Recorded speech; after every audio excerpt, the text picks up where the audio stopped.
Hey, welcome to the show. Feeling good with Duddy. That's me. Let's go.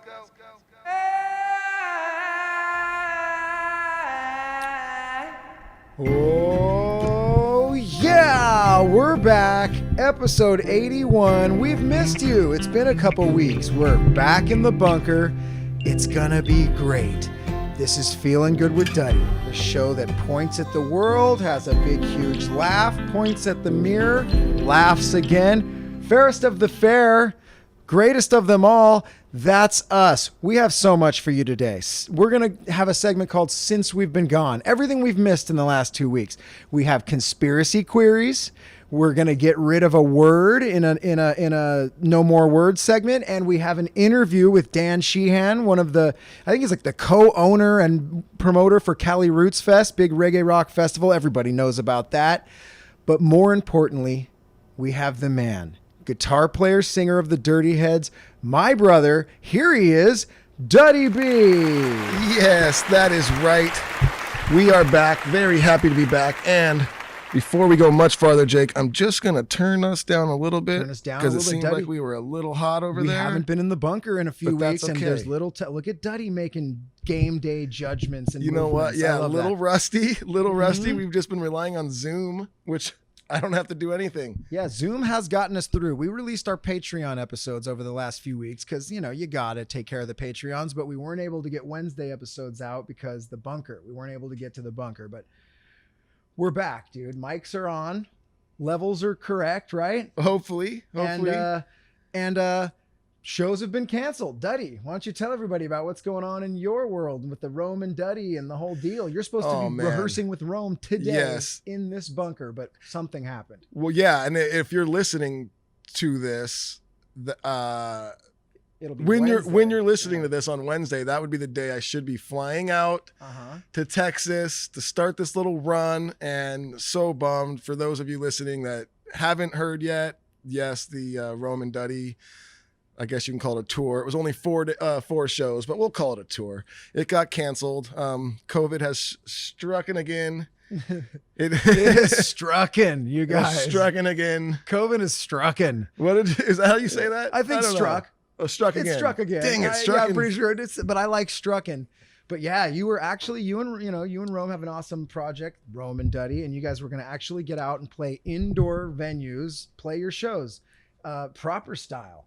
Obviously, It was going to be like half the crowd, people distanced within the club and all that stuff, right? Well, it was Pretty tables. sure. So It was tables. you buy like your table, Right. and obviously the tables were going to be very spaced out, and and look like we understand why it got canceled. Oh, It yeah. actually came to us like, what do you think we should do? And we were like, we should probably cancel this little run. I think it's for the best. This got booked back when, it seemed like things were slowing down a little bit as far as the corona, and people were starting to get back out there, and bands were starting to do the drive-in shows. We did a few with the Dirty Heads, and it seemed like, things were heading back in that direction. And that's when we booked this Rome and Duddy run, was during that time. Obviously things have changed and turned back. So we're like, I think right now for the best. And hopefully we can get back out there again soon. I'm super bummed, but I get it. We all understand. So not much in the music world for you right now. Just chilling. You're kind of back to time off. Back to some time off right now. I mean, I have been working on the new Rome and Duddy album, and I've been hearing some of the demos. They've been coming back today and yesterday, and man, it sounds great. I'm super excited about that. I think people are going to be stoked on that. We don't have any sort of release date set in mind or whatever. We're just building it right now, but that's really it. Well, I'm glad you did those trips then. You got those trips in before the tide kind of really turned. Yeah. And those trips, what I'm talking about is going out to Nashville, which you've been doing recently, to go write these songs with Rome and record them. And now Rome's finishing up those demos, getting them into you, and they're sounding good. You're stoked. Yeah, super stoked on it. Yeah. And Dirty Heads music is on the way too, that you guys have already got in the can. So there's you actually have secretly a lot going on as far as music coming out. It's just the shows are done. There was a little bit of hope for bands, like maybe we're coming back. A little bit of hope for movie theaters there for a minute, and then that's dashed. And then I'm dashed. I'm canceled too. Barber shops are officially shut back down again. So last week was my last I worked on Saturday, and then it was, by Sunday, I think it was like noon. On Sunday, it was that was when the shutdown hit. So we're all canceled once again. A lot of us are. A lot of people listening, same shit. Yeah, we're all in it. Back in the bunker where this all began. That's true. That's where it all began. And speaking of just beginning. What? We have just begun a TikTok page, Jake. You fucking segue Which legend. I would never, ever think that would ever do. And actually, we didn't. We did not do Luke, this. who works with us, he had a TikTok page. It wasn't even a Feeling Good with Duddy TikTok page. It was just his own personal one, which who knows why he had that. Yeah, there were, let's just say, 0 followers. But he 0 made followers. a quick little like TikTok video that was from our first episode ever with Cheese, and it was about the stripper story about when she fell off the 2-story stripper pole. Yeah. He made this quick little minute like funny video and put it on his TikTok page, and guys, it's going viral. We're on TikTok, everybody. I mean, I'm not on TikTok. I'm still yet to have ever actually seen anything on TikTok, but we are on TikTok. We are on TikTok. Luke changed his page to the Feeling Good with Duddy page due to the success of our video and ours only. I'm talking 0 followers, no likes, just nothing when Luke was on this for him. And then, so here's what happens. It's last week and Luke texts me and he's like, I put one of your videos up on TikTok, and he's all, dude, he's all, my phone started blowing up. And he's all, it's at like 20,000 likes right now. Remember that? I think it was 20,000 when Luke first, it was at 3,000. Luke's telling me right now from the background. So 3,000, he hits me up. He's all, something's happening. He's all, I just posted this and my phone started going ding, ding, ding. And then throughout the night, he kept texting me every hour or so. He's all, dude, it's at 20, dude, it's at blah, blah, blah. By the next day I'm at work, it's at 30. Anyway, the dead stripper video, we posted it to Instagram. It was on Facebook. It was everywhere. You guys have probably seen it. Well, he posted it to TikTok, and I guess that's where it shined. It's at almost 100,000 likes right now. 100,000 views. I'm sorry, you guys. I'm so fucking, I don't know shit. This sounds sad. It sounds like everyone's grandpa trying to play a video game. I know. It's at 93.5 thousand views. Okay. 12.8 thousand likes, 108 comments. They're talking about us on TikTok. It's got 935 shares, you guys. They're sharing us all over. We're being ticked about and we're being talked about quite a lot, Duddy. How do you feel? Young again? I think it's hilarious. My daughter's been trying to get me to start a TikTok page forever, and I haven't because I don't get it. But you know what I did? I'm the creepiest dude right now. Because I'm the guy right now. Because once Luke told me that this was happening and that he made a Feeling Good with Duddy TikTok page, I went on. I was like, well, shit, I want to look at it. I want to see what's happening. Yeah. So I had to create a page. So I have a TikTok page, and I'm the guy that I'm following one person and I have 0 posts. It's just, You're following just a lurker. I'm following Feeling Good with Duddy, and I have 0 posts, and it's so terrible. You're just a fucking in the bushes. I'm just a lurker. So every now and then I go on, and I just wanted to see, because you guys were like, oh, this video's going viral on TikTok. So I'm like, well, I want to see it. So I'm looking at our page right now for the first time here today, and it's pretty rare. I mean, it looks exactly like Instagram. It's Instagram. Does Instagram own this? What is this? It looks exactly like Instagram. It's China, right? So it's China. China owns it. Okay, so does China own Instagram? Well, this is great potting. We're talking this about great. our China TikTok the wrestler. page. Oh, rest in peace. All right. So no, but anyway, it's funny. But here's what we look kind of rad right now, because we have 927 followers, 13,000 likes, so much positive, and we're only following 3 people. That's the key on TikTok, right? To look like you're better than everyone. Can we follow? Who are you following? Me, Duddy, and Dirty Heads. Ooh, get rid of it. Can we follow 0 people? Don't follow. Why are we following Duddy and the Dirty Heads and you? Why would I lose my only follower? Yeah, we're going down. No, yeah. There you go. Make him even creepier by don't vouch for him. Take away immediately after this. I want 0. We're not a follower.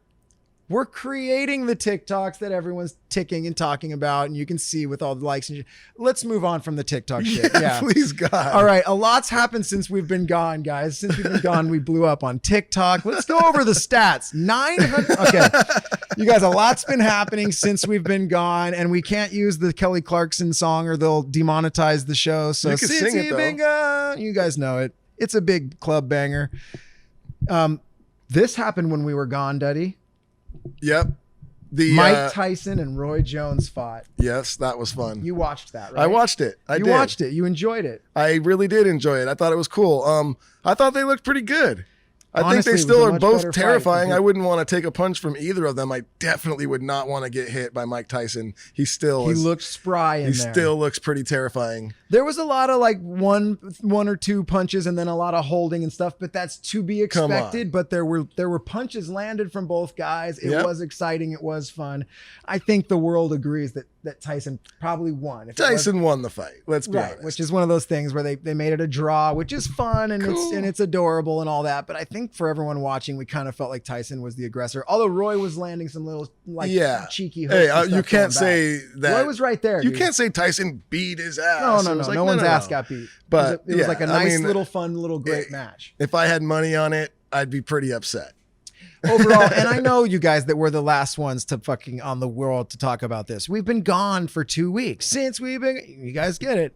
We've been gone for a long time. And so we like to say on this show that if you've heard it, if you hear it here, you've heard it last, right? Is that how the saying is? You heard it here first. Oh yeah. You heard it here last. That's our new slogan for the show. Feeling good with Duddy. You heard it here last. We're doing a hot take on Tyson Jones. The hot take is, it was pretty good. It was pretty good. It was pretty good. You know what was really good though? This is the really good part. The fight that came right before it, Jake. Yeah, so this is the deal. Obviously, the fight that everyone was really, really talking about after was Jake Paul, the younger Paul brother, knocking the living shit out of Nate Robinson, ex-NBA player, who visibly didn't really probably didn't do a lot of boxing before he stepped in the ring, because he was basically just sprinting at Jake Paul and trying to grab him. He was sprinting and just kind of like poking him, kind of poking, like not jabbing. It was more just poking. Right. And then, and that's what you do when you're not sure how to really punch or do anything. You're like, hey, let me just get as close as I can and hold. That's the safest place to be. But and eventually, you're not used to getting hit hard, and you get hit even just one gut shot, and you're like, oh, I don't want that to happen anymore. Very quick. But the knockout. The thing is too, is it's like, regardless of if you know how to box or whatnot, just some people just can't take a punch, like just have a glass jaw. And that was just evident. Like the first time he got tapped, it was like his knees just started wobbling. You're like, whoa. It was one of these things. I mean, you're right. He got knocked almost outish like 3 times. The third time obviously was completely a KO, but he got hit behind the ear a lot because he was ducking in and these hooks were coming over the top and kind of catching him over the top of the ear. And that fucks with you. That like rattles your head really bad. So by the third time he got hit with that same type of shot, it was over. And, everyone's done their hot takes on it. We don't even have one. It's a who cares thing. Really, the reason we're bringing it up is because the fucking internet is so brutal and hilarious. Like the internet's the worst piece of shit ever, but it's so fucking funny. If you sift through all the shitty, horrible, mean people, it's like no matter what happens, it's like, okay, a third of the comments will be racist. A third of them will be homophobic. You got to sift through all that bullshit. And then there's hilarious gems, memes, and dumb shit. Oh, before the next fight started. The memes of Nate Robinson. Good God. I truly believe that these meme creators and hilarious people on the internet, they have memes created for both fighters before. Already. We have them chambered up, no matter, Oh, that's good. I never thought of that. They've got to, because it happens so fast. So obviously you guys all know now, Nate Robinson gets super duper knocked out by Jake Paul, and he ends up laying flat on his face on the canvas, not moving. So much like when Michael Jordan did the cry face, everyone takes the Michael Jordan face, puts it on everything, and it's hilarious every time. This is the new meme, dude. It's him. God. It's poor Nate Robinson laying on the floor, dude, just like a dead man. And some of the funniest shit we've ever seen, Duddy, the memes. Obviously, they have him laying everywhere you can lay, which is hilarious. Dude. And one of the funniest ones was this Toy Story meme that Duddy and I came across. We only came across it like 45 minutes ago. We were looking at the memes here in the bunker. And it says, you know how when Andy would come home in Toy Story, all the toys would have to lay down on the floor and act like they're toys again. Of course, they were partying when he was gone. So it says the toys in Toy Story when they hear Andy coming to his room, and it's all the toys laying on the floor. And there's a little mini Nate Robinson, dude, just face down. It's one of the funniest fucking shits you've ever seen. And then we've got the Lion King one. You've got poor little Simba. Remember when Mufasa gets trampled and Papa Dada, he's laying over Nate Robinson with the worried face. And then Duddy, this is like an ad for a mattress, and it's just it's a mattress ad that you can tell didn't have a person in the ad. It was just a mattress, but they threw old Nate right there on the mattress. Oh, he's laying on the mattress. And I love that the ad says sleep deeper and longer, save up to 5, and he's just sleeping as deep as you can sleep. Wow. The internet was ablaze, and that was more important than, look, that was, and funnier than all of those, Jake, is what now I have heard that is going on. Is that Jake Paul's brother, Logan Paul, is going to be boxing against Floyd Mayweather. Why is this happening? You guys, you heard it here last. That's right. Duddy's breaking some news that broke 4, 5, 6 day. So in a weird turn, right? So you have Jake Paul. He knocked out Logan. He knocked out fucking Nate Robinson, and he knocked out some other internet kid before Nate Robinson, so he technically has a professional boxing record of 2-0.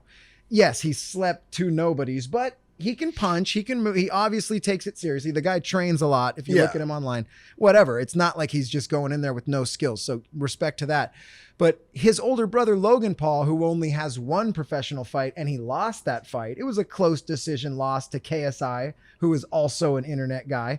He's an 0-1 boxer, and yes, he's now been announced to be fighting Floyd Mayweather. We're confused on it. Of course, it says it's like a, what's it say? Exhibition. It's an exhibition. We don't know what that means. Right? I mean, that's what they said that the Tyson Roy Jones fight was, but they were hitting at it. They were going at it pretty hard. The Tyson, yeah, exactly. They were definitely trying to hit each other and potentially stop each other. It seemed like, and I can only imagine. Look, Logan Paul's like 50 pounds heavier than Mayweather, somewhere in that world. I think he fought at like 199 pounds in his last fight. I think is what he came in at.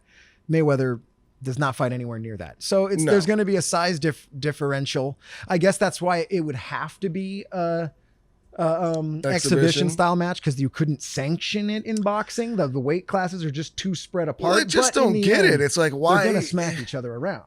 I don't think they're going to smack each other around. Well, I think that one-way fucking Mayweather's not going to get hit one time. That's how I feel too. He's going to have the lean back. He'll have the shoulder up, and it's all going to be punches bouncing off his shoulder or just going right over his head. Yeah. He'll beat up the body for a while, and he could probably end it whenever he wants. I think it's what it seems like. I think, it'll be a few body blows. And then dude's just gonna go down. You heard it here last, guys. Well, you didn't hear that here first. Duddy's making his prediction, and I mean, we're with it too. We'll see how serious the fight is. I'm just more bummed out that Floyd is doing that. It's getting weird. Like, have some more respect for, like, dude. I get the Connor thing. I get that.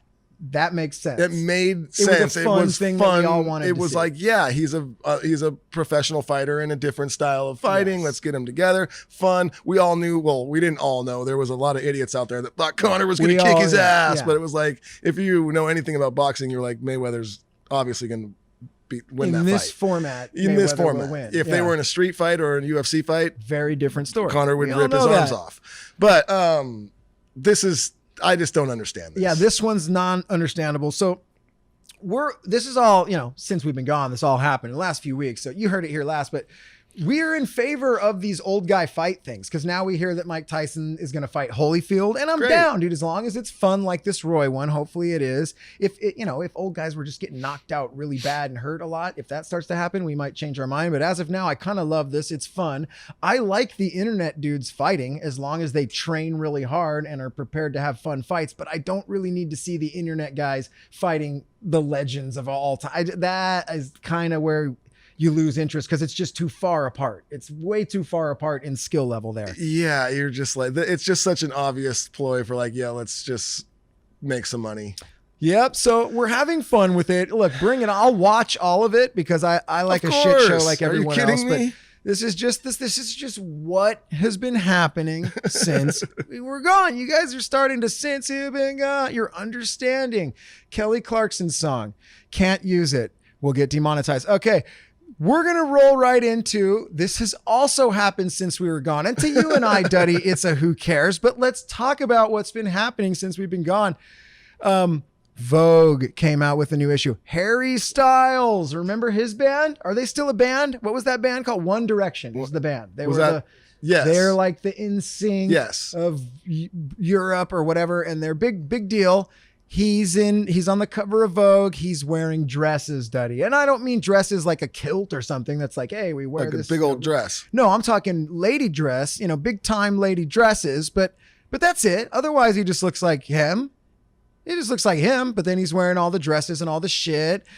And then the fashion things start coming out. It's a big thing right now. We've got a lot of, we have some pictures right here that Duddy and I are looking at. We got a dude, just a lot of dudes in dresses, really. And they just, again, there's not a lot of makeup going on in these dudes. One of them has some makeup, but really it's just dudes in dresses. And it's a big deal. There's a lot of people saying they can't fucking believe it and they're losing their mind over it. There's a lot of people that are, this is the bravest, most heroic thing ever. Oh, and of you course. and I looked at it and we went, this isn't a new thing. Guys have been dressing like girls forever. For a long, long time. And we were talking about the history of it. And you go back to like those, like, I don't even know what to call this. What do you call this? Like almost like the Three Musketeers looking motherfuckers. Like colonial days. Yeah, colonial. They had like the curly curled ass wigs and they're like they're like judges and stuff. And they got full makeup, dude. These dudes are wearing like lipstick and the face is all blushed out. Like if you watch The Patriot or whatever, someone in that movie is going to have this look. And they're looking pretty girly, dude. And then we think about David Bowie and like guys like that. Oh, and like totally. Even like Prince and Boy George was a big deal when you and I were kids. Yep. Do you really want to hurt me? Nobody wanted to hurt her. I don't know. Oh, I hope I'm doing the right thing with old Georgie. But yeah, Boy George. And then there was like the 80s butt rock band. The hair bands that all look, I'm looking at right now. And They were makeup out. I remember were banging everyone. They were banging all the strippers in LA from what I remember. They were banging, the girls they were banging looked exactly like them. They might have looked more feminine even than the girl. You're right. It was like, but so we were just kind of shocked that it was such a big deal. Duddy and I were like, yeah, it's a thing that isn't normal. If I saw it walking up the street, I'd take a second look, but then I wouldn't. Yeah. I would just go like, okay, cool. Must be super into Bowie. I don't know. And we all think David Bowie's yeah. I mean, okay, so obviously, do you think it's a little bit, because this is obviously more like, okay, we're gonna just wear a woman's dress, like, is it more just like shock factor, or is this like a thing now, or people is. Like, look, and I remember where I used to live. I won't say where. Oh, actually, I don't even give a shit. It was in Westminster, and I would go to that Westminster Mall, and there was a man that would always dressed like a lady, and he was tall. And I saw this guy multiple times. I was going to that mall for years with my kids and stuff. And so, I mean, I saw this man probably 10 times. This dude. You remember arms, him? Yeah. Buff arms. Very tall. Very tall. He'd be wearing high heels. Yep. He'd be in a woman's dress. But woman's hairstyle too. He had like long, thin, like kind of hair from what I remember. From what I remember is that like he would, from the neck up, it was just dude. It was just normal guy. But he was always in a woman's dress, high heels, and just going about his day. It's a thing that we've seen forever. Look, not a lot. Not a lot. But I guess on the cover of Vogue, we all got to lose our fucking shit, don't we? But we just took you through history and we showed you 3 really good examples of men who've been wearing dresses throughout time. 4, dude. Don't forget the guy that I see in the mall sometimes. 4 dudes. So fuck off with the dress shit. And it's a big, who cares? But Duddy, it happened when we were gone. We gotta go over it. And we got to stick to our motto here of you heard it here last. Something else happened while we were gone. The dude from Juno is a dude now. It happened when we were gone. All right. And then rolling right down from that, also monolith study. This is something that's going to lead us right into everybody's absolute favorite part of the show. There's been monoliths. I didn't really know what a monolith was till this week. It all happened when we were gone, you guys. I don't think anybody knew what they were until it started happening. It's like a word that no one knew. Now everybody, monoliths are trending. And it's like all of a sudden everyone's, there's going to be children named like in 10 years, there's going to be 3 to 7 dudes named Monolith in each class, right? Yeah. Monolith. Yeah, my parents were assholes. So anywho, let's just roll this right into your favorite thing ever, you guys. Duddy, explain to them what this is, because a lot of people online are confused, and on TikTok, they're new to this. Duddy's getting a phone call. He just hung up on him, so it's all good. That was actually, and Tell I feel them what really this bad. is. This is the conspiracy query, Duddy. Okay, so this is conspiracy query, and this actually is just rolling into it because this isn't a conspiracy or a query, because this is happening. These things are popping up. Yeah, that's true. So this, so this is a fact. So I'm going to start. I'll get into the conspiracy query after this. Let's just discuss. You use this as a bridge to this the is like a little bridge to the Okay, conspiracy gotcha. query, because I mean these things are popping up. We had what was the first one was in Utah. What, November 18th? It says right here. Explain the first to everyone one. what a monolith is. It's just it seems to be a very tall metal structure that's kind of thin and Okay, here we go. three-sided. If you or something. built a perfect Jenga and it was all metal, Yes. right? Like it's just a tall, square, thin, narrow tower. Some are big, some are small, we're finding out. And it was metal instead of Jenga wood. Yeah, it's just a big, tall metal structure. Square. This one in Utah, it says that it was around 10 to 12 feet tall. It was found in the desert by a helicopter crew who were out counting bighorn sheep. It's just a big 10 to 12 foot tall metal structure planted into the ground. And then it says just after a week after it was discovered, it was removed and replaced with a small pyramid? Okay. Huh? Okay. Well, already strange, but how many of these have, this is the thing. All of a sudden, everyone online, this is the newest. We're not calling it a conspiracy query here because these things are being found, like Duddy said, but you know, the conspiracy queerists theorists are at work saying that it's this is obviously alien shit, right? Some of it potentially. So where have they popped up, Duddy? It says here that on this article, which I really looked hard for. Yeah, once again, we did 30 to 40 seconds of research. It's actually from Newsweek, so you got to believe it. Oh, well, it says that Credible there's source. one in Utah, one in Romania, one in California, one in Nevada, the Netherlands, England, Colorado, and Colombia. So All it's right. 8. Okay. Is saying on this article. I don't know if 3 they've different found more countries, I believe. There we got South America, right? Yeah. We got America, and then Europe, checking in with a couple. So it's a big deal. It's all over the world. These little structures, and some of them are big, some are small. Duddy was reading through this earlier, and you were telling me like, what's so the one in around the same time that the Utah monolith was removed on November 27th, a similar object turned up in Romania. However, compared to the Utah monolith, the object found in Romania was not as sleek or as well built. So, that's where it gets weird. A day later on December 2nd. Jab at the Romanians. Yeah. Okay. A day later, on December 2nd, another monolith was spotted on Pine Mountain, California. Unlike the object found in Utah, this monolith was not secured to the ground and could be knocked down easily. Yeah, see, this is where Duddy and I start to laugh because we're like, okay, well, look, if it's like in the ground and people and like scientists are studying it going, well, it seems like it's been here for centuries, the calcium buildup. Yeah. Then we are like, oh, Whoa. interesting. But if it's like, oops, and it tumbles down the hill. Oh, no. I'm going to have to think that someone put that there. Yeah. That's just me. Because then this next one, number 4, it says that it was found in Nevada on Friday. A monolith was discovered at the Fremont Street Experience in downtown Las Vegas. Yeah, that's when it starts to get So hilarious. now you They're just popping up on the street. Just downtown Vegas, there's a monolith that's in the middle of the Yeah. street. Like, okay, so here's what I'm wondering, like, no cameras? There's cameras in downtown Vegas just running 24/7. There has to be. And if we see like a beam of light and then then we start to have a discussion. But if whatever store it's in front of is also having a big winter sale and then oopsie, a monolith. Now we start to understand. Oh, what do you know? A big old, here comes a monolith you can take pictures with. Out of the corner to take Monica the Monty, monolith. Monica the monolith. Ha! little fucking what are my eyelashes on it? We got Monty and Monica the monoliths there. Oh, hey, little baby monolith on the way. Huh? Fuck We you. came from space. Yep. They sound Santa. like ghosts. I don't know why. Yeah, we come.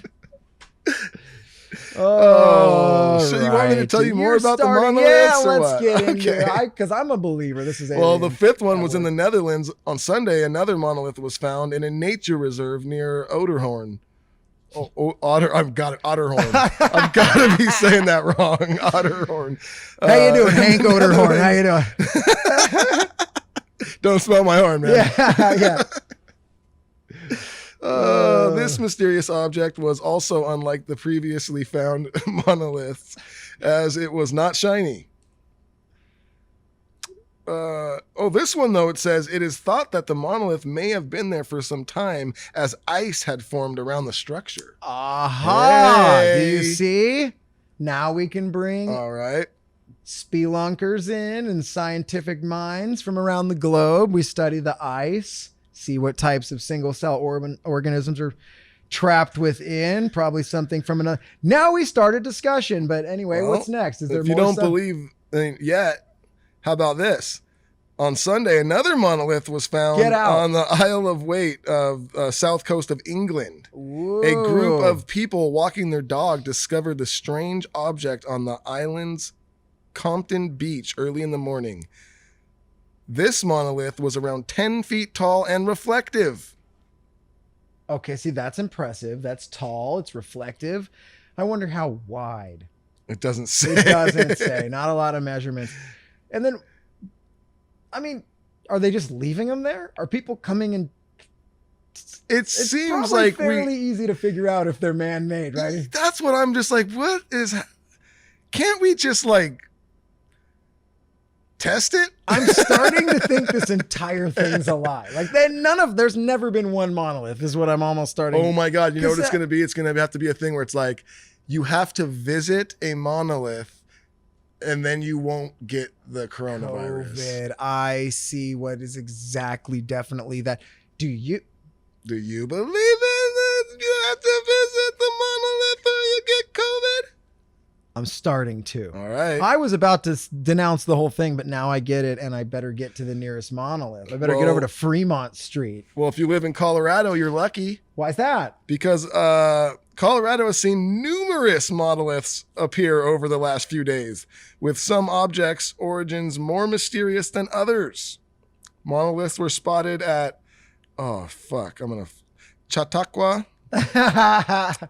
Chautauqua Park in South Boulder, as well as in front of McDevitt Taco Supply in South Let me Boulder. guess. It's Taco Tuesday every day for the rest of December. And there's a monolith out front with a trust me. sombrero on it. If you could eat our monolith burrito, we'll take a picture of you and put it on the wall. I survived the monolith burrito contest at Donkey's Taco. What was the taco name? Donko's Tacos? What was it? McDevitt's Taco Not Supply. even fucking close. Oh, yeah, that's my favorite Irish taco joint. Come on down to McDevitt's Tacos. We've got a corned beef taco. You're gonna. Oh, fucking shit! Okay, well, if you're not All convinced right. yet, Wow, if you're not convinced yet, or if you are convinced and you really need to go to a monolith so you can get the cure, you can visit one in Colombia. Because on December 5th, a golden monolith was discovered in Colombia. Oh, just like the standing Colombians. in a field. Local like gold authorities have necklaces, not of yet commented on the structure and its origins are unknown. The golden monolith. What? Read that last line again. It says local authorities have not yet commented on the structure and its origins are unknown.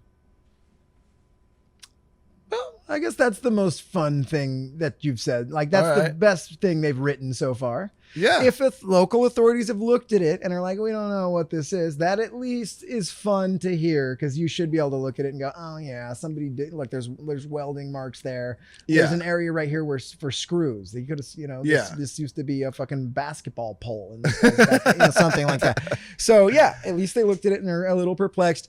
That's fun. That is fun.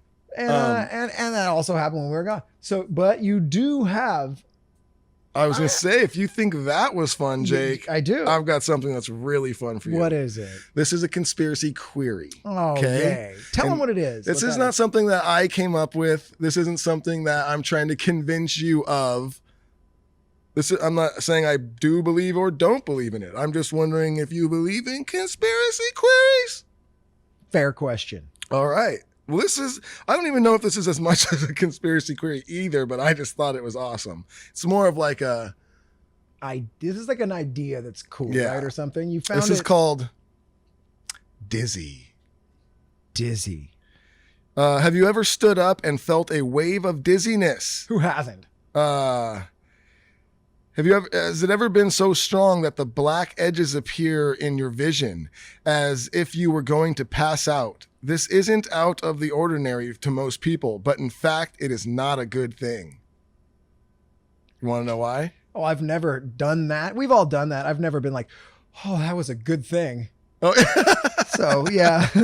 well, the feeling occurs when a demon or a demonic spirit is trying to possess you, Jake, That's and what they it is. almost succeed. Next time they might win. Are you prepared for it? Yep. I'm fully prepared for a demonic possession. Oh. I'm ready.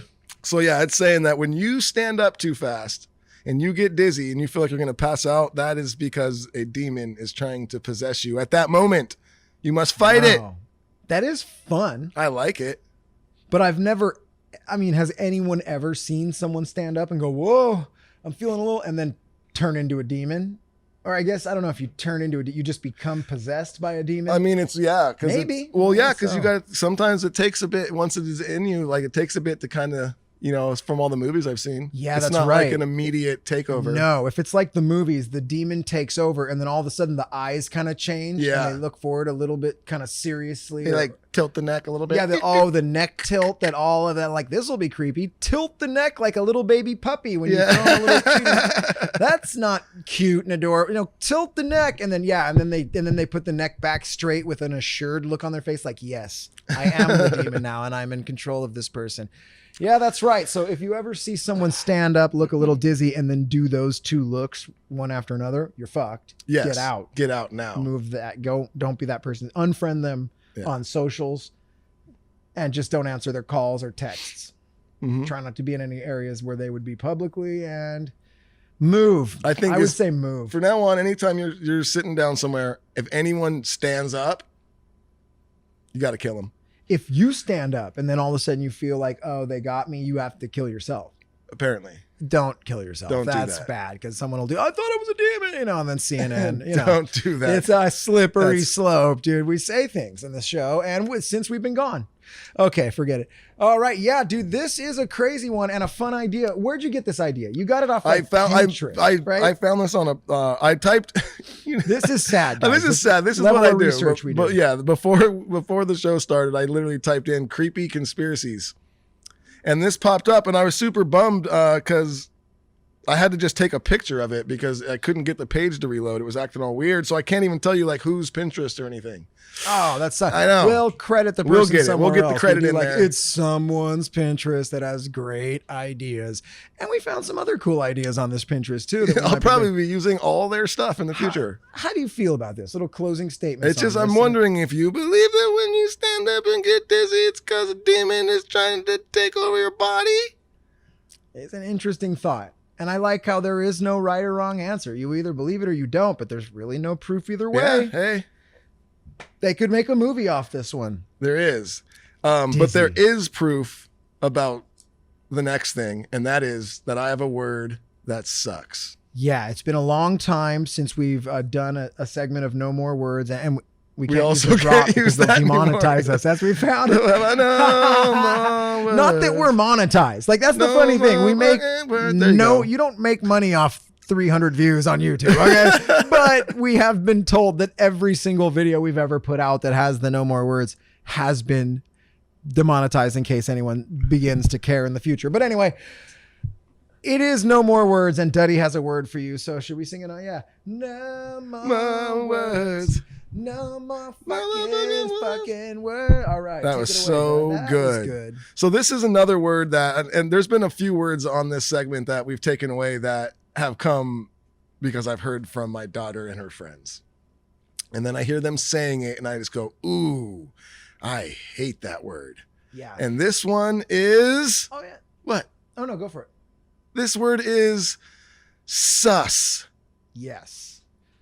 And sus has been on the radar for a minute. I think you've brought it up. Luke's brought, like, this one's been brought up a couple times and we hovered around it, but Duddy's had enough. Luke is young. Yep. We are old. Yep. So Luke came to me with this, I think a month or maybe even 2 ago. And he was like, yo, there's this word I hate. It's called sus. And I was like, yeah, I hate that, but I've never heard anyone say it. Yeah. I was like, I haven't heard it yet. So I can't have a segment about a word. I haven't even really, then I started hearing it and now I'm starting to hear it even more. And now it's dipped into my own household. It's in your household. So your daughter started saying sus and Jack as well? No, but it's more my daughter and her friends. You know, okay. my daughter's going to be 13 in like a week, Yep. which is just terrifying. But like, so she's at that age, but I hear it and I got to be honest, I don't like it. So sus is obvious. Sus is short for suspect. And like a lot of these shortenings of words or new fun words, I've talked about it on the show before. Like bling was the coolest thing to say when it first came out. Like Lil Wayne. And I'm gonna say bling bling. And everyone's like, what the fuck is bling? Oh, it's a diamond ring. I get it. The little blinging bling from cartoons. And then everyone's grandma's saying it and it's no longer fun, right? So I heard suspect years and years ago. My friend said it. I'll never forget. We were watching two fighters weigh in. One guy looked out of shape. And it was my friend Enrique. Duddy, you know him, and he's all, bro. I forget who the fighter's name was, but he leaned in. He's all, bro. Whatever this fighter's name is, he's looking sus. And I just started fucking dying because it was the first time I'd ever heard it. And you didn't hear it much for years. And now I guess, why is everyone saying it again right now, Luke? Some video game? There's Luke like a video game. He's saying this game Among Us. Among Us. Sus, because what, you could be suspect to be like the killer guy or something. Oh, so they call it sus, right? So everything is sus now. It's a fucking sus pool out Well, there. I can say that my daughter definitely plays that game. She loves that game. She does Among Us? She plays it? Yeah, apparently you just like, one guy's the killer dude and the other people are just on the ship and you got to try and figure out who's the bad guy and he's killing people.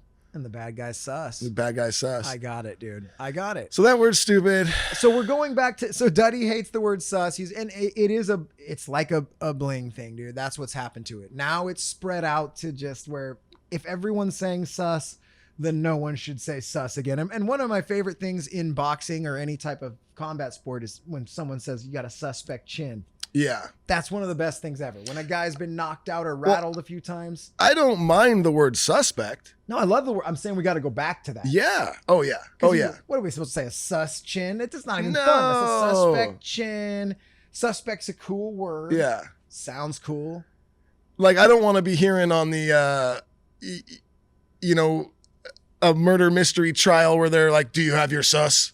Oh my God. CSI episode. Yeah, like, I've got the sus in the back of my car. I'll take him in. This is like when perpetrator became perp. Right? And But perp, that's a cool I could word. almost That's deal actually with fun to perp. say. Yeah, I could deal with perp. I got the perp right here. That's right. And we had a friend, Matt Day, our old friend. He was in a band. He had a band called The Perps. It was a great name, The Perpetrators. I think he actually meant it for the The purple, the weed. Purple ganja. weed, I think, is what they were going for. I'm really not sure now. I'm actually confused. Yeah. What a great name.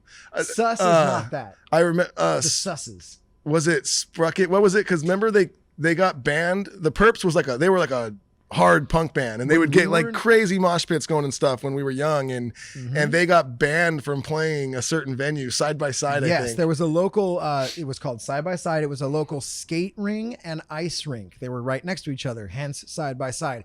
And it was mainly used for like hockey, roller hockey, ice hockey, and then just ice skating or whatever. But they would allow us, when Duddy and I were very, very young, we were in high school, they would allow us to rent out this big open back room that they had, and we would have shows.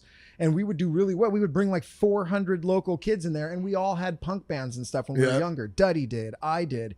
And in fact, two of the guys from the Perps, three of the guys from the Perps ended up being in HB Surround Sound, my band. Right. And we all ended up playing with the Dirty Heads. So But anyway, yeah, they were called the Perps. They were an awesome punk band, and they got banned from playing side by side because I think there was like a fight that broke out during their show. It wasn't their fault. They had, there was always big mosh pits when they played, and they were very punk rock, and I think there was like a big fight one night or something, and they got banned from playing. And then they just did their name. It was like Sprucket or something. They actually went. They basically flipped their name from the Perps to Spruppet. It was like the Perps backwards. And it was so funny because they were like banned. Everyone knew they were fucking banned. The Perps are banned. And then there comes out this show flyer like this weekend at Side by Side, Spruppet. And my favorite was they all showed up and they all played on stage with the absolutely normal clothes like they would normally wear, but they all had those masks, like the little black strip that kind of just goes over your eyes, like a Zorro type little mask. So here's and what they played in those masks. They did play with those Zorro masks. Here's what happened there. The club found out that Spruppet was the Perps backwards. So the Perps were canceled off the show, and in comes the new band. And oh my God, I'm probably going to get it wrong, but it was something along the lines of like El Mariachi or something. They like El Bandolero or something. The El Bandidos.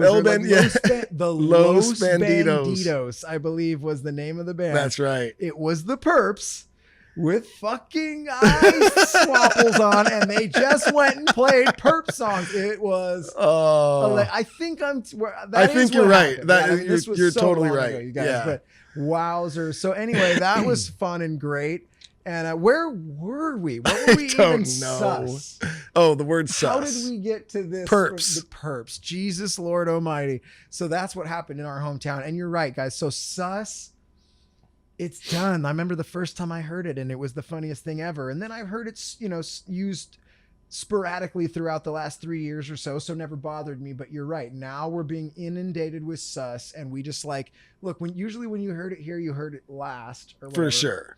You heard it here last. I keep saying that wrong. I mean, it's my, but you heard this one here first. We're done with sus. We're done with sus. Sus is out. It's out for me. I can't do it. We've gotten rid of lit. We've gotten rid of sus now. Let's go over some of the ones we've gotten rid of real quick, just to jog our memory. God, man, it's been so long. Oh, it's horrifying. Lit. I think Sam Tripoli was on. He got rid of woke. That one wasn't ours, but he brought it up. What's up?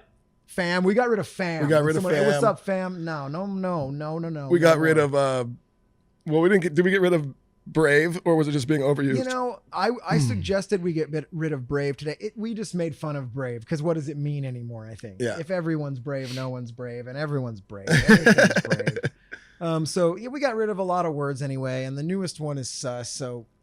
I mean, if you want to talk, you can tell them about how you feel about the word fiance if you want. Oh, this is one that came up on our Patreon show that we do, the Monday Morning Hangover, a couple weeks back. Duddy just randomly said fiance because I believe somebody was at your party. It was at Thanksgiving, right? And yeah. you're like, oh, this person. My brother-in-law was there with his fiance. And Duddy said it like an asshole because you have to. You can't just go, he was there and his fiance. You have to be like, and his fiance. It like makes you say it like a piece of shit. And so I made fun of Duddy, of course. And then we trashed the word fiance for 45 minutes. And it's a horrifying word. Here's the problem with fiance. Like, nobody wants to say it. If someone does want to say it, we have to kill that person. It's one of those people that there's just no one likes, fiance. I think there was a Seinfeld episode where I think there was someone kept saying my fiance. I can't find my fiance. That's exactly it. No, that's my fiance. That's where she goes, a dingo ate my baby. That's right, dude. Seinfeld covers it all. It's either The Simpsons or Seinfeld has covered everything, or Family Guy that's ever happened. Oh my goodness. But anyway, it's one of those words everyone knows it sucks, but there's no good alternative. We got to come up with an alternative. And we don't know. This isn't us having an answer for you. This is us going literally, what do you say besides fiance? It's the worst word on earth, and you avoid it at all times. But no, you can't. There's nothing else. When it comes up in a sentence, and then you realize it like 3 or 4 words ahead, that when I'm going like, my brother-in-law was, and then I already know like shit. I'm gonna have to say fiance. Oh no! And then because you can't go and his check. He's gonna they're gonna get married, but they're not. They're not girlfriend and boy. It's after girlfriend boyfriend before You could married. say future spouse, but that's just It's fiance. Fuck. it's fiance. Oh God. Oh. I don't even know how Beyonce got famous being that close to fiance. People are like, yeah, but she's very talented and very good looking. I mean, think how hot and good and talented you have to be. But think about that. At one point, Jay-Z We've talked about had this to before. go. Yep. This is my fiance, Beyonce. How did they not put out an album together called My Fiance Beyonce? Oh, We are so mature. We are. You heard it here last, everybody. We're doing Beyonce, fucking Jay-Z chatter, dude. We're tapping into it. So Sus is gone. Fiance's the worst, but there's nothing else to call anyone who's about to get married that's not at least 7 syllables. And it's just, that's too much work. So it's fiance. We've said it 3,000 times. I'm starting to like it. Duddy's my fiance. There it is. Luke, you're my fiance, dude. Everyone's a fiance. Oh, let's make it cool. Should Like, we? yo, what's up, fiance? I'm going to start a... Yo, dude. You're my fiance, What's up, bro. fiance?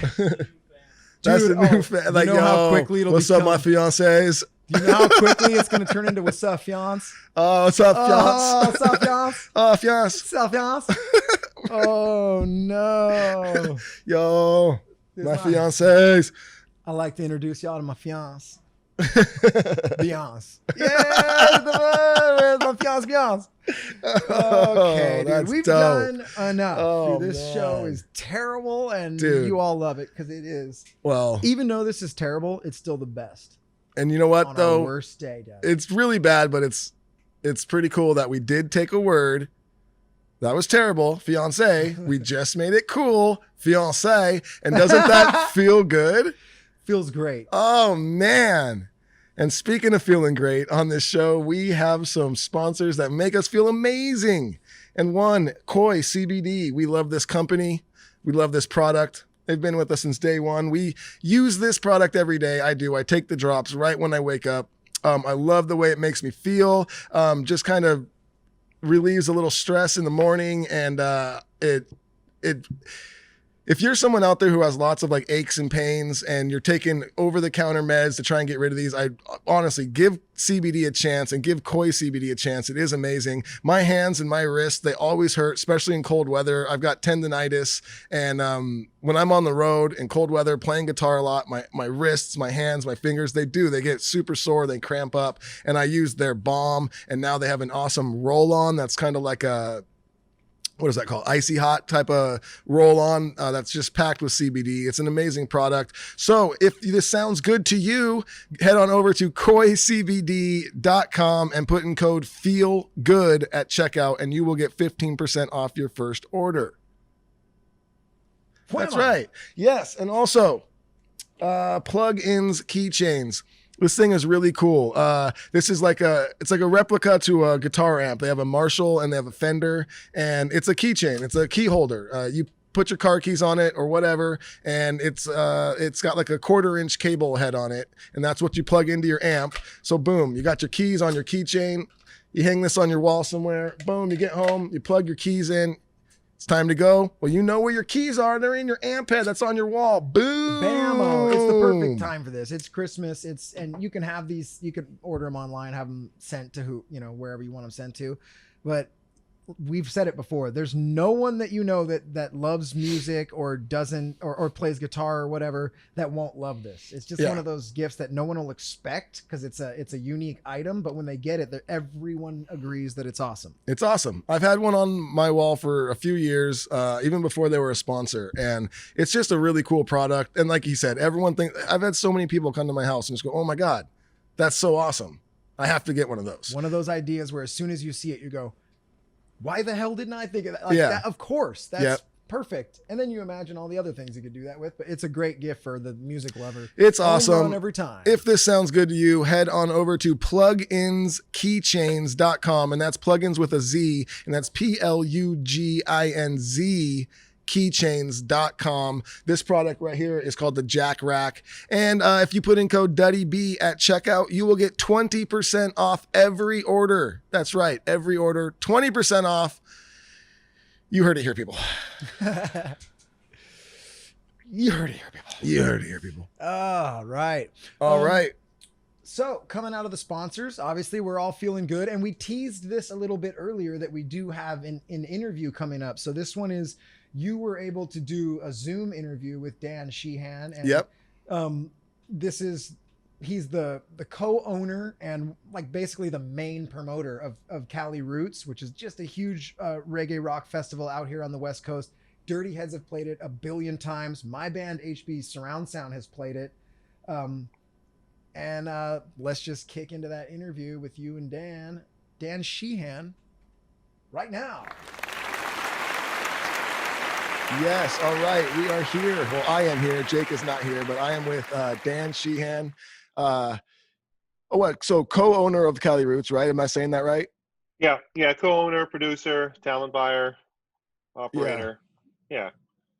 And you've been with them since what, the third year, I believe? The third year I came on, it was started, you guys actually headlined the first year, in 2010, when my partner Jeff started it. And it kind of started as a backyard party and kind of evolved into something that kind of grew legs. And in year 3, I came on and did all the talent buying and brought my team on and, kind of grew it from there, and the rest is kind of history from kind of where it started at with, I think the first year was 1,800 people the first year. Second year was 2,500. And then third year we sold out in advance at like 7,500. And the next year, we moved into the bigger part of the venue, which we call the bowl. And, we did, I think we did 12,000 that year. And I mean, we had one slower year, but other than that, I mean, I think, we've sold out or come close to sell out since, and, like we've all kind of grown in this scene, we're part of the growth, but the scene growing was part of our growth too, so it was, it's been pretty awesome. It's been wild to watch, man. It's been really cool to be a part of and just to see it all grow. And like you said, that first Cali Roots that we were lucky enough to be a part of, it felt like a backyard party. Yeah. You weren't lying. Like, I believe that one of, if not like the smallest stage now at Cali Roots was the only stage. Correct. Yeah. Well, and we call that's the OG stage, which is actually turned into kind of like our streaming stage now, because we went to a 2-stage format.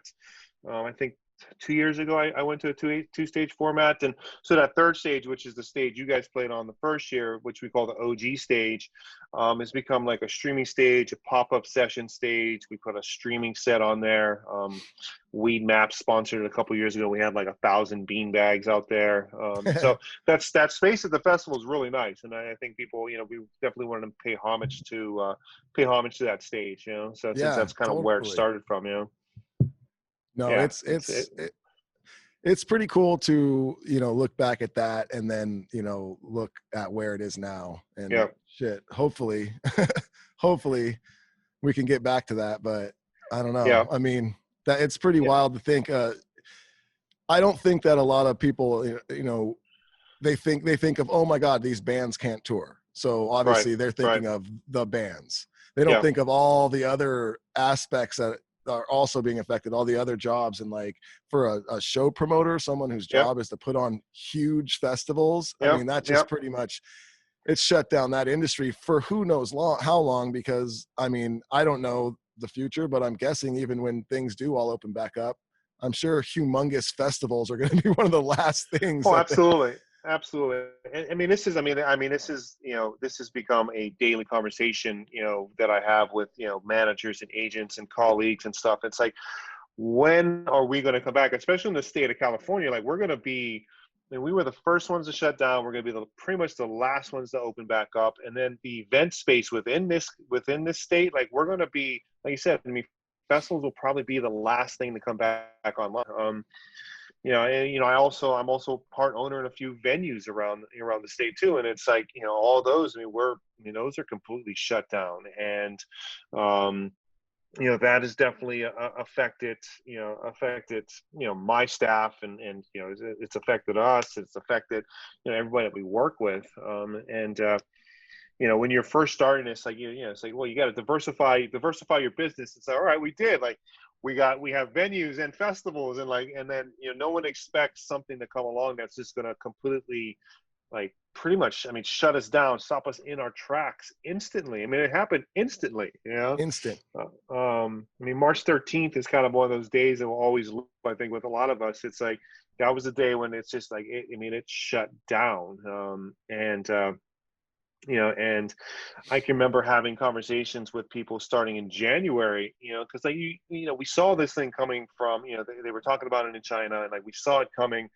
And in February, they really started to ramp up the conversations. And then all of a sudden, like, oh my God, this thing is like, it's here. And it's like, it's going to affect everything that we do, and everything that we built, all of us. I mean, you guys, us, I mean, it's like everything we built is definitely being tested right now, Yeah, it's crazy. I mean, me and Rome were on our acoustic tour when it all started happening. And, it's very easy when you're out there on the road in a bus to kind of get locked in your little bus bubble, in your own little world. You might be in a different state or city every day, but you're in your own little world when you're, and we were like hearing about it little by little, but we weren't like following the news. And, it was one of those things that we were just kind of hearing about, but it wasn't affecting our little traveling bubble, And then all of a sudden it was like, guys, tour's canceled. Everyone has to go home. And it was just like, wait, what the fuck? Got home, and it was just it's never been the same since, man. Absolutely. It's never been the same since. And I'm a strong believer that, once we get through this, like, things will be robust. I mean, I do believe that once we get through this, I think shows will go through the roof. I think festivals will be, in high demand. I think artists, like, I think everybody's numbers are going to go up after this, just because, I mean, there's such a built up demand right now. Plus, I mean, it's like, you don't really know what you're missing until it's gone. You're like, damn, dude, like, we kind of took this all for granted. It's like, well, it's like, we'll do our festival, we'll do our show, and like, like, I'll go to the Catalyst and see a show whenever, any night of the week, anytime I want. It's like, now it's like, God, dude, like, it's just a show that I'm producing, but just a show that's, that I'm actually attending, just as a fan, Yeah. It's like those little things, like, God, man, I missed that, Yeah. It is, man. It's crazy. And it's, it is wild. It's one of those things too, that now it's like, in the back of your head, just a little bit, it's like, did I play like my last like huge show? Did that happen? Like, obviously I feel like there'll be big concerts again in our time or not, but they're like, there's always that little thought in the back of your head, like, what if even when it does open up, they're still not going to let 10,000 people at Red Rock? It might only be 2,500 at Red Rock now, and it's going to be things like thoughts like that. Like, it's my biggest show in the past, and it's like, and that's a kind of a crappy thing to think about.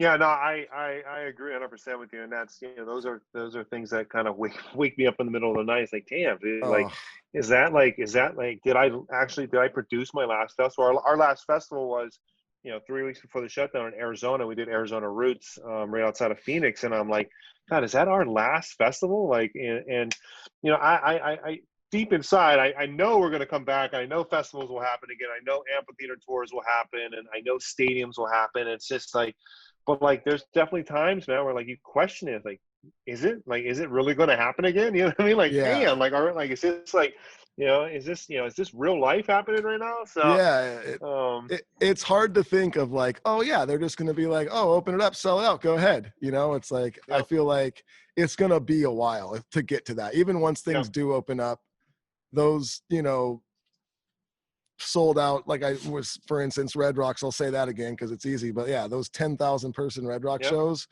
that's not going to be happening for years, I feel like, and absolutely, and that's just fucking terrible to think about. Yeah, we have a really good friend, a promoter, Duderman in Florida, and I know Duderman. Yeah, and I always joke with him, like, dude, like, I mean, you got an extra bedroom? Because like, I'm moving to Florida, and we're just going to do shows in Florida, because like, Florida is going to be like the last frontier of shows. It's like, that's where shows are happening. Yeah, and that's wild. I know. It's like anywhere in the Southeast. I mean, Texas. I mean, I think, again, like I said earlier, California, we're going to be like, I mean, we're going to be probably the last ones back on, you know? So, you know, and it's, you know, at the same time, I want everybody to be safe, but other time, you know, and that's extremely important, but it's definitely like frustrating, you know, it's like, you know, especially being a promoter, it's like you drive around, like you see the bars and you see the restaurants all like cracking, and there's people, you know, like I drive past this brew pub and like it's, you know, it's packed in the outside air. I'm like, damn, dude, but like we can't do shows, you know? So yeah, it's and we've looked at the drive-ins. I know you guys have done a bunch of drive-ins, and you know, and you know, as you guys know, I mean, it's that the margins are really thin on them, you know, and it's like as a promoter where it's like we're like, you know, it's like I'm like, God, dude, like it just doesn't, the math just doesn't add up for us, you know. No, the math is tough with them, and as much as I totally enjoyed getting with the dudes and playing the show, and it seemed like people that come out to the drive-ins were enjoying themselves, and I think that even like some of the older crowd at the drive-in shows, they kind of preferred that. They're like, this is great. I get my own little spot. I could like barbecue next to my car. Like, yeah, that sounds great. But yeah, it's tough. Like you said, though, it's like you can't fit as many cars in a venue as you can people, and it's just it's wild. So it's like as much as bands, and that was another thing going forward that I was terrified of, because as much as bands are going to want to get right back out there, is it going to make sense financially? Because if these same venues that they're normally going, you know, used to playing at, let's say you're used to playing at a 3,000 person venue and now they can only put, you know, 800 people in there. So do the bands just play for way less, or do they have to skyrocket tickets, you know? Like, I know. I'm sure that's something on your guys' mind as well. Absolutely. And there's only like, what we don't want this is, I don't want the live entertainment space to become like this elitist where you have to like, you gotta like, it's, you know, a ticket that used to be $25 now is $75 to $100. Like, and there's just, you're going to take out a lot of your core audience that you've built the band on, we've built our brand on. Like, it's like those kind of people, like we don't want to take those people out of the mix. It's like, and a lot of our fans, like, you know, are they're you know, they're also out of work right now. They're either in the service industry or they're in other industries that have been greatly affected by what we do, you know. And you know, and so it's definitely a, you know, it's, you know, taking all those things into consideration. You know, the other thing that we're doing, you know, a lot of is like we're really putting a lot of emphasis into when we do come back to fully selling tickets, like payment plans. You know, it's like, you know, I think giving the fans an option where they can do a $19 ticket, you know, that's, you know, a deposit on a $200 festival ticket, and they pay it once a month. It's like, that's going to help a lot of fans as we kind of all dig out of the hole that we're in right now, you know? Totally.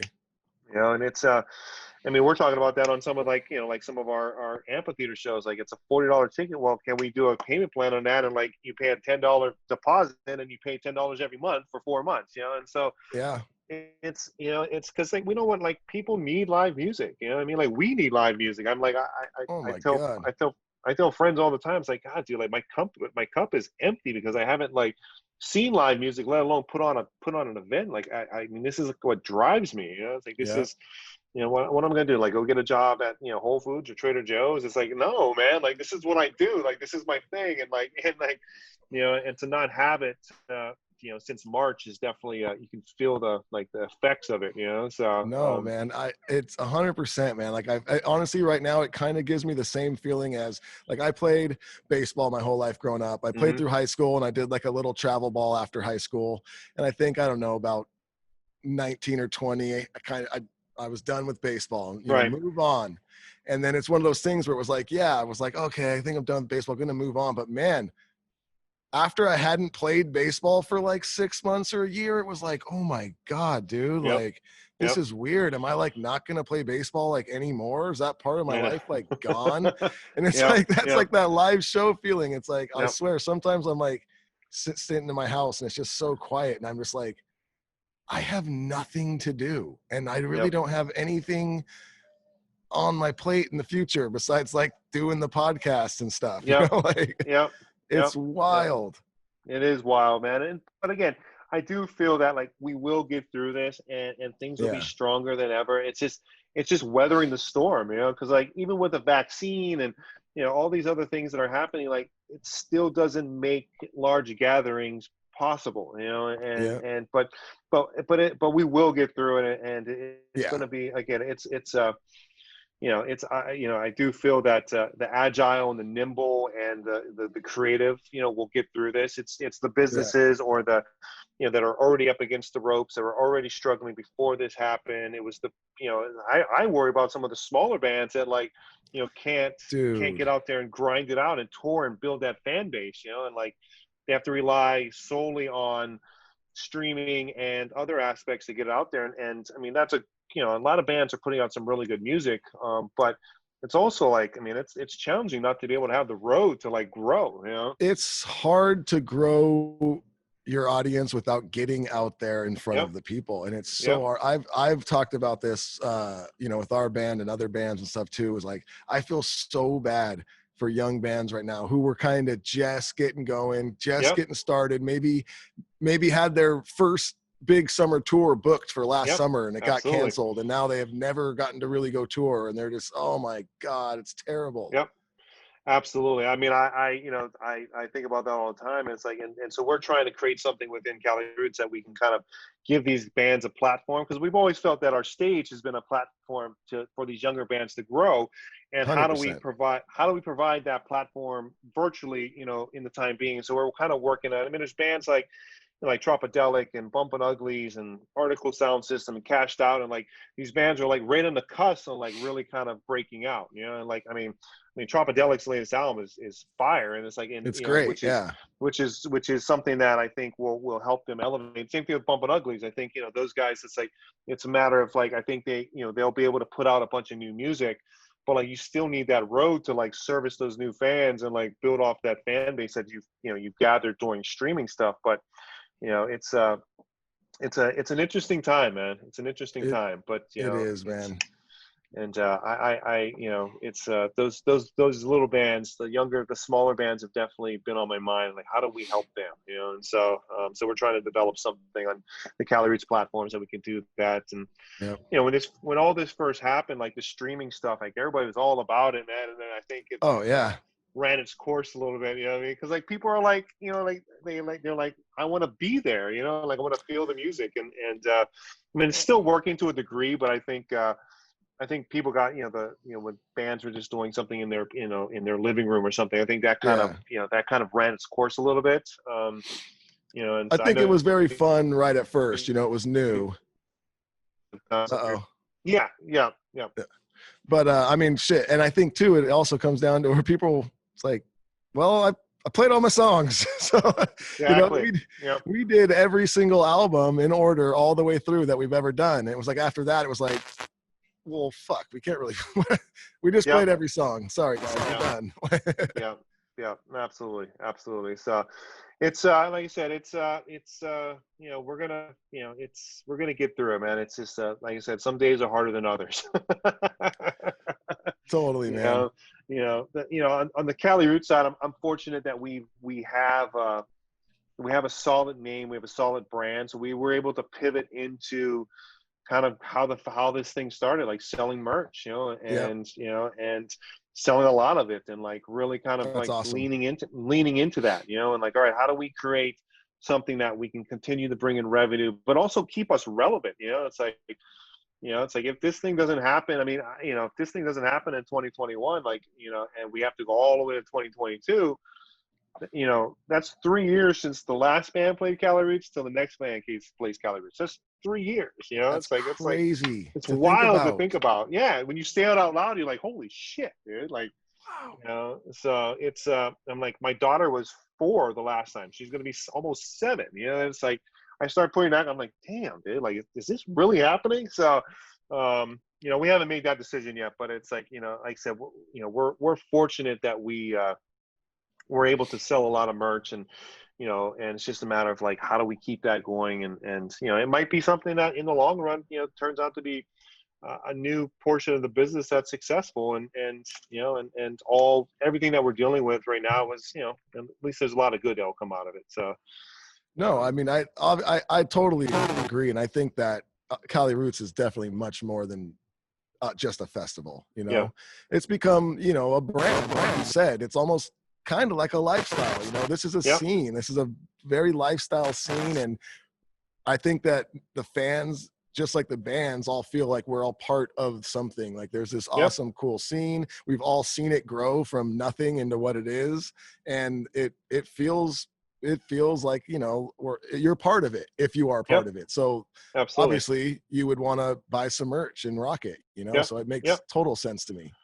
Yeah. And, you know, we've, you know, like that's our whole thing. It's like, how do we capture that? And how do we capture, you know, you know, everybody that wants to be there, everybody that has been there, and also kind of keep, you know, like I said, keep relevant, keep people remembering, and keep people like, no, like I can't wait for this to come back, you know, and you know, and so that's kind of our whole push with the brand, you know, and you know, it's like we've got our, you know, Altamont Brewery puts out we have our own beer, we have our own cannabis line, and so it's like, how do we kind of keep putting those things out to kind of keep bringing in, you know, like I said, revenue is great, but like we also got to, you know, I want to make sure that we stay keep in everybody's eyes, you know. So well, you guys also have your radio show now on The Joint on Sundays, I believe.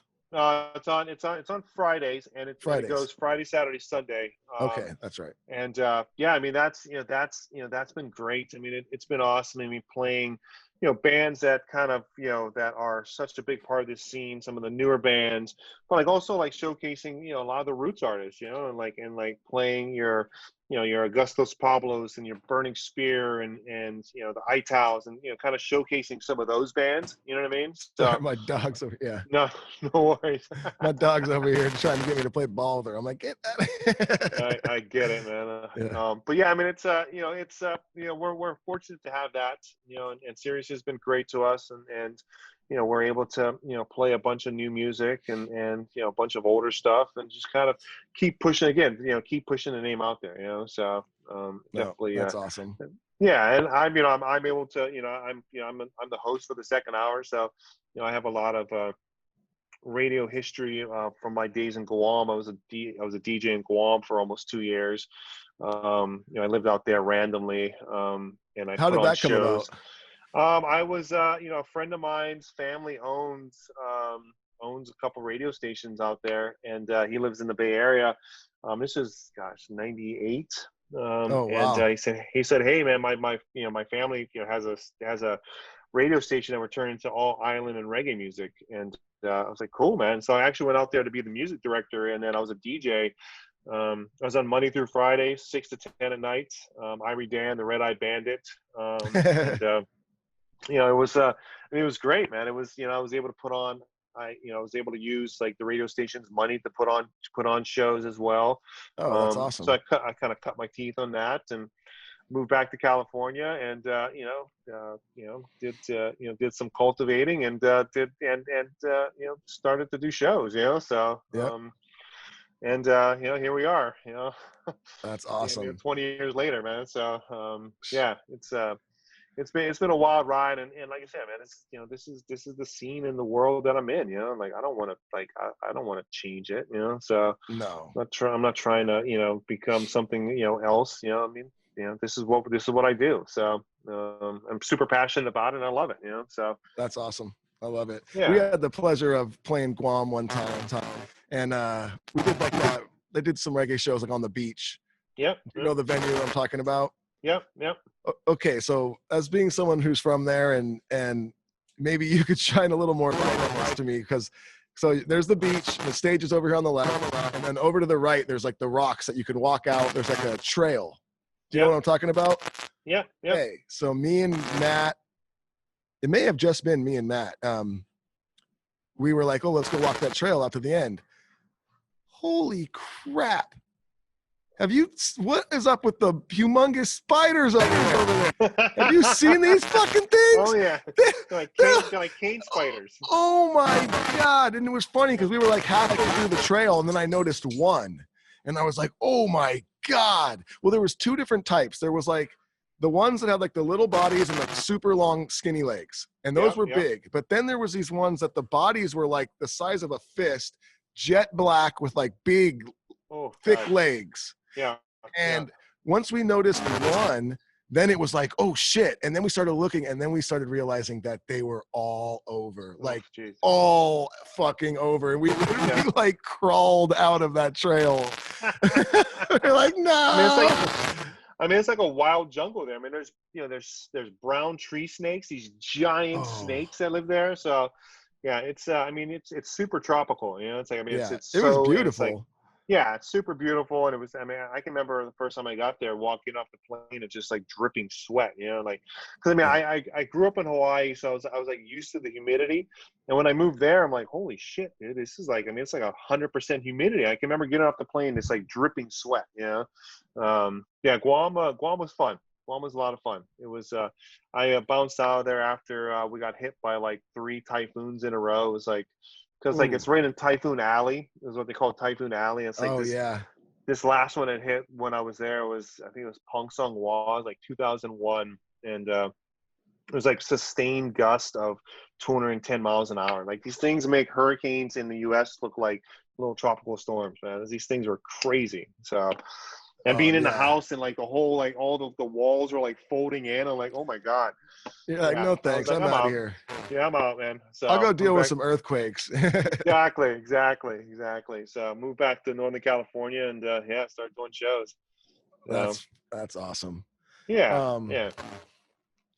Well, I guess I want to try and ask, we've had in the past, it's been a while. You know what's funny, man? It's from all this that's happened is, you know, we used to do the show in a studio, and we had like a team helping, and we were constantly booking guests, and obviously it was easy to get guests. And then all this happened. We had to take the show kind of to my own little warehouse, doing the show ourselves. It's been super hard to get guests. Obviously it's hard to get guests to come in. So me and my brother kind of changed the show around to still make it work. So we haven't been having guests a lot lately, and it's like, so this is great. We haven't had a guest in a bit, but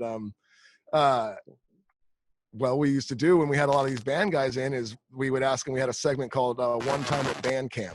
And it was just a chance for them if they have any stories that stands out of all their time touring or whatever. But I thought it'd be great. I'm sure you have to have some sort of stories from, you know, putting on all these huge festivals. I mean, there's no way that something crazy hasn't happened at least one time. Well, yeah, I mean, there's definitely a bunch. I mean, one that comes to mind is we used to do a lot of shows in Hawaii, and so we would do Oahu, Maui, Big Island, Kauai, and we did a show on Kauai, and it was I believe it was actually, I think it was Soja, and they had special guest gentlemen, and so we were doing it at this place called One Love Gardens, and back roads venue, and we were doing it. There was kind of residential area around it, and I didn't know the rules, and you know, it's like, I mean, we just started blocking the road with our cars, and you know, we had this whole thing blocked up, and you know, all of a sudden the locals came down from up you know, up a little higher on the road, and they came down and like started yelling at us, and then the cops came, and then I got arrested. They arrested me for obstruction of, I mean, I forgot what the thing was, but like total got arrested at one of my shows, got taken to jail, and I got released, you know, as soon as I got there. But yeah, it was, I mean, I've never been arrested at one of my own shows. But I mean, wow. it got pretty ugly there for a second. And then when I think about it, I say, well, yeah, I mean, I'd be pissed off too if I lived up the street and these guys are doing a show at a, you know, venue that's not really like allowed to have shows, and all of a sudden you're bringing 3,000 people there, blocking the roads. So yeah, blocking the roads, and it's like, you know, it's like, even though I grew up on Hawaii, you know, grew up on Oahu, a lot, you know, the local, they were like, who's this holiday guy bringing, you know, doing this, blocking our roads? Cops came, you know, had a couple words with me, and then took me to jail, and I can remember I needed to go back to Kauai to go to court, which I ended up getting out of somehow. But yeah, I mean, it was like the first and only time I've ever been arrested at one of my shows. You know, so I mean, I guess it was kind of a problem moment too. You know, it's like, somebody gets arrested. You know, it's like, you know, for not doing shady shit. You know what I mean? Like, it's not like I was stealing money from the band or anything. You know, it's like, you know, I got arrested for, you know, blocking the roads. You know, so yeah, I think that's one of the milder one of my older stories. Yeah, I don't want to Yeah, get any bands in trouble. yeah. No, it's we've as you can tell, as you know, say you definitely see some things and are part of things in that backstage atmosphere. So Yeah, I bet, man. but yeah, it's I miss doing shows in Hawaii. We did a lot of shows there, and we just kind of realized that you only make money on Oahu, and the neighbor islands kind of get it gets pretty hard. So Yeah. but yeah. So, but yeah, that's my story. So All right, cool. Yeah. Well, thank you for sharing it with us. Is there anything else you want to go over? No, man, that's pretty much it, man. I just really thank you for the time on this, man. And I'm trying to do more of these, and I enjoy kind of now I have a little bit more free time, so I can kind of mentally I can kind of carve out time to do these things. So I appreciate you guys having me on. No, man, thank you so much. I appreciate it. And honestly, I think listeners are going to really love hearing like the insight of just putting on a show and how that's been affected too. It's not just the bands that are affected. It's a whole world of people that have just been shut down, and it's I mean there's a whole ecosystem. I mean there's obviously there's the promoters and the stage hands and the restaurants around venues and all that stuff. I mean there's so many things that are affected by this. And I mean there's as you know, it's like people in the live entertainment industry and the touring space, it's like this is this is like we're not made for other jobs. I mean, like this is like what we all do, and this is. I mean, we have so many staff that work our events that like they go from gig to gig to gig. I mean, that's what they do. And that's what they do. They've been doing it for years and they love it. And so. So yeah, hopefully we all get we get through this and we all can get back together. And I look forward to seeing you in person at a show soon. Yeah, you too, brother. Thank you, Dan. I appreciate it again. And yeah, hopefully we'll be chatting soon, but in person. And yeah, if you're ever down, this way, come in and jump in the bunker here and do a podcast with me and my brother. We'll do the whole thing. We'll do, man. Right on, man. You have a good one. Thank you. Appreciate it, man. Thank you. Yeah, thank you. Questions. Woo-hoo-hoo-hoo. Ask us any question you want. All right. Here we go. That was an awesome little chat I had there with Dan. Thanks a lot for him for stopping by. As you can see, I'm now by myself. Jake had to leave, so I'll be doing these questions alone. So if you had any of these questions for Jake, sorry, we'll try and get to him next week when he's back. But let's go with Brandon Allen. If you're listening to this and you're enjoying the show and you want a chance to ask me and Jake questions that we will answer on the show, get your name mentioned, and also get 4 extra bonus episodes every month. We do a Monday morning hangover show for our Patreon members. So if you want to help the show out, get 4 bonus episodes a month and also have a chance to ask me and Jake questions that we will answer on the show. Head on over to patreon.com/feelinggoodwithduddy. You could sign up there. That's my spiel. Thank you. But this is one of our Patreon members. This is Brandon Allen. He says, not a question. Oh, okay. But I know you're both into MMA. Watch the series called Kingdom on Netflix. It's about MMA family and all they go through to get ready for fights. It's fucking awesome, he says. Keep up the good work. You guys rock. Thank you, Brandon. I haven't seen that show, but I might check that out. Let's see here. Sarah and T-Bird says, any other holiday merch coming out besides the new Feeling Good with Duddy stuff? Glad to see the Skate Gang merch back by popular demand. No, unfortunately, I don't think we're going to be putting out any more new merch this year. But we did get the Skate Gang merch back up on the website. Some people were asking about it. So if you do want to get some Feeling Good with Duddy merch and some Feeling Good with Duddy Skate Gang merch, you can head on over to our website and get to our merch store from there. We do have some Christmas stuff up there right now as well, some mugs and other things. So you can check it out. Let's see here. Michelle Nachetsky says, are your Christmas tree ornaments themed, color schemed, or are they meaningful family ornaments? Well, we do 2 Christmas trees. We have one in our living room and then we have one in our den. The one in our living room is one where it's like, you could see it from the front through the window, so we make that one really nice. It's more just kind of like white lights with, it's themed, I guess you would say. It's white. It's a whitish, goldish theme. Really, she makes it look all nice because you can see it from the front of the house. But the one in our den is more fun. We do it's a big one. We do colorful lights, and we have a bunch of sillier ornaments. And then we have a bunch of the ones from all the kids every year as they're growing older and all that stuff. So we got two. We do both. We do the classy one and we do the fun one. Cynthia says, would you rather always smell poop in your nose or always taste pee in your mouth? What the fuck? Why? You don't really want to know that answer. I want both of them to be on your head. I would have to go poop smell, right? I don't know. I don't want to taste pee all day. I don't want to do either. Melissa Nelson says, oh, this is a perfect question for this show. She says, favorite Cali Roots stage to perform on. Personally, I loved all the Dirty Heads Cali Roots performances, but my favorite was the 2013 performance on the OG Big Stage. Yeah, I mean, God, it's been an amazing experience every time we've played Cali Roots. The shows are always so fun, but I don't know, maybe it's something about the bowl. I think the bowl's pretty fun feeling.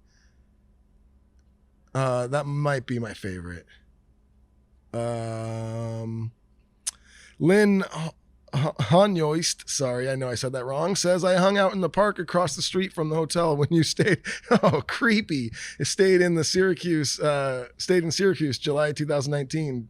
Duddy B, when you're on tour and a fan knocks on your bus door, how do you guys handle that? I'm asking in case I ever find your tour bus again. Laugh out loud.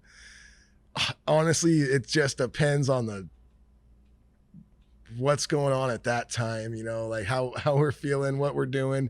It's I've had times where I've been maybe everyone else on the bus is up in the hotel room. I'm by myself. I'm kind of in PJs, just lounging, doing something. And people will knock on the bus door and it's I'm just not going to open it at that moment. I'm chilling. I'm in PJs and I'm fucking tired. But there's also times when you're out there and you're hanging and it's just a couple dudes and you're having some drinks or something and someone knocks on your door and you look out and you're like, fuck it. Let's go out. We'll take some photos. We'll hang out for a second and then we'll jump back on. It's just, I don't know. It's just, I guess, luck of the draw. Fister Dumptastic says, Duddy, let's talk about Swim Team. What inspired the album title? Stallone is a legit hilarious banger, and I feel it does not get enough love. I don't believe you guys have ever played it live. Why not? Thank you. I actually really like Stallone too. That was a fun one. Obviously making that one and putting that out, we didn't think it was going to be a huge smash hit or anything, but we just had fun with it. We thought the beat was really cool. The guitar lick was super cool. And we just made some funny raps and we put out a fun song. It didn't go over very well, but I think it happens a lot when we put out new albums because people are expecting something or they want something, and then we put out something completely different than what they were hoping for. And I think Stallone was that for a lot of people. People were just like, what is this? But you know what happens a lot is those same people a couple months down the line end up coming back going, oh man, after I actually listened to it a bunch, I love this track. Not all of them. Some people still absolutely hate it, and that's fine too. Kristen Beck says, okay, do you say legged like legged or do you say it like legged? For example, three-legged fox. That's so stupid. But I guess I say legged, three-legged fox, three-legged fox, three-legged fox, three-legged fox. That sounds more like that just rolls off a little easier. I feel like I would say legged. I've never thought about it. Legged. You can't tell the difference between legged and legged, Luke? Luke's over there talking to me. Sorry. Wait, is legged not a word? Is that what she's saying? She's saying, what do you say? She's asking me, do I say legged or legged? And I guess I say legged. Three-legged fox, three-legged fox. That's a three-legged fox. That's a three-legged fox. I don't know. Damn you. Wolfman Duff Consuinu. I always say that one wrong. That's impossible to say. It's not my fault. In Can't Sit Here, the lyrics, please put your two fingers up. Is that a double FU or a piece? That is a piece. That is a peace sign. Let's see here. let's see here. Tony Rivera says, question for both of you. Oh, I'll have to answer for him. What's your go-to Dirty Head song that puts you in a good mood or just gives you good vibes after a long day? Mine will always be That's All I Need. That's funny. I mean, I've talked about it here before, and not that I don't like our music. I love it. But I don't listen to my music.